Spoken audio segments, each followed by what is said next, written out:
Olá, que bom que está por aqui. Hoje a gente vai mergulhar na jornada espiritual dos 7 sacramentos. E olha, eles são bem mais do que simples rituais, viu? São como que sinais vivos que acompanham a gente em cada etapa da vida. Vamos nessa? Fica a pergunta, né? Como é que o sagrado, algo tão abstrato, se torna visível no nosso dia a dia?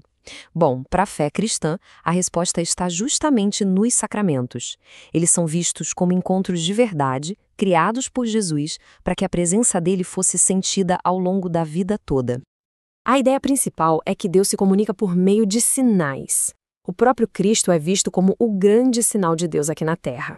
E, segundo a fé, antes de sua ascensão, ele teria deixado a igreja e os sacramentos para que esse sinal visível de sua presença continuasse vivo entre nós. Então, mas o que é exatamente um sacramento? A definição formal diz que é um sinal visível e eficaz da graça. Parece um pouco técnico, né? Mas vamos destrinchar isso para entender o que significa na prática. Basicamente, tudo se resume a 3 elementos-chave. Primeiro, tem que ter um sinal visível, algo que a gente possa ver, tocar, como a água no batismo, por exemplo.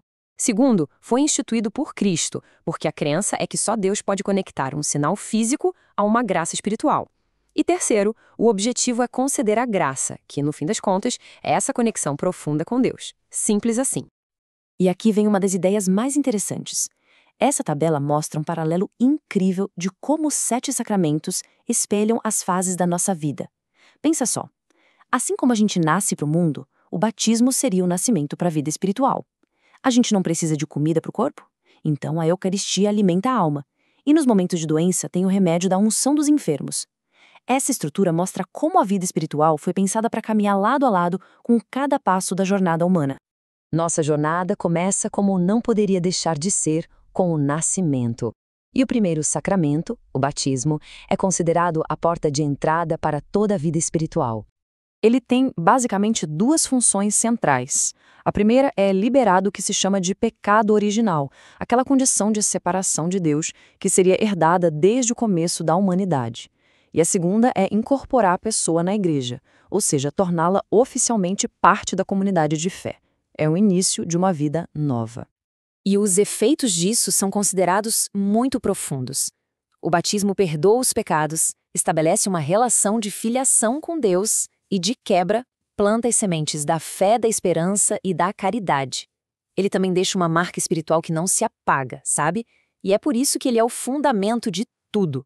Sem ele, nenhum outro sacramento pode ser recebido. Mas ok, depois de nascer, a gente precisa crescer, certo? Então, como é que a fé amadurece e se alimenta? É aí que entram os próximos sacramentos da nossa jornada. A crisma, que também é chamada de confirmação, é o sacramento do amadurecimento. Se o batismo é o nascimento, a crisma é tipo a passagem para a vida adulta na fé. Ela vem para fortalecer a graça que já foi recebida e preparar a pessoa para ser uma testemunha ativa da sua crença no mundo. A crisma concede o que a gente conhece como os 7 dons do Espírito Santo. Pensa neles como se fosse um kit de ferramentas espirituais.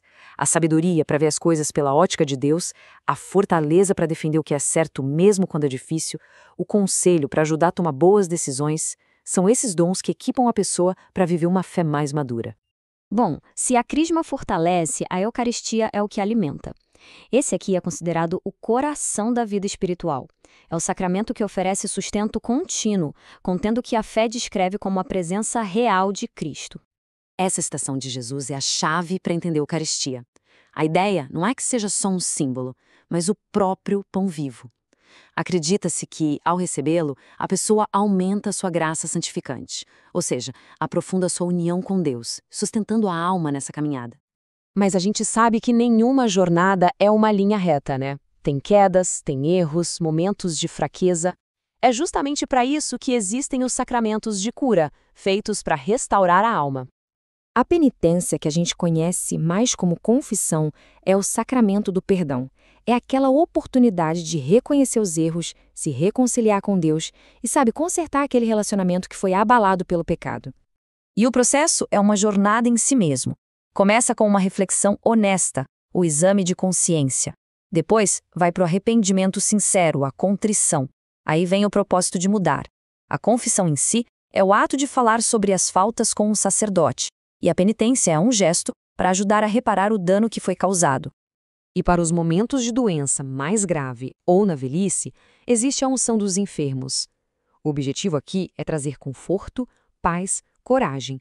Acredita-se que ela une o sofrimento da pessoa ao de Cristo, dando um novo sentido e às vezes pode até trazer um alívio físico. Bom, até agora a gente viu os sacramentos que focam mais na jornada pessoal.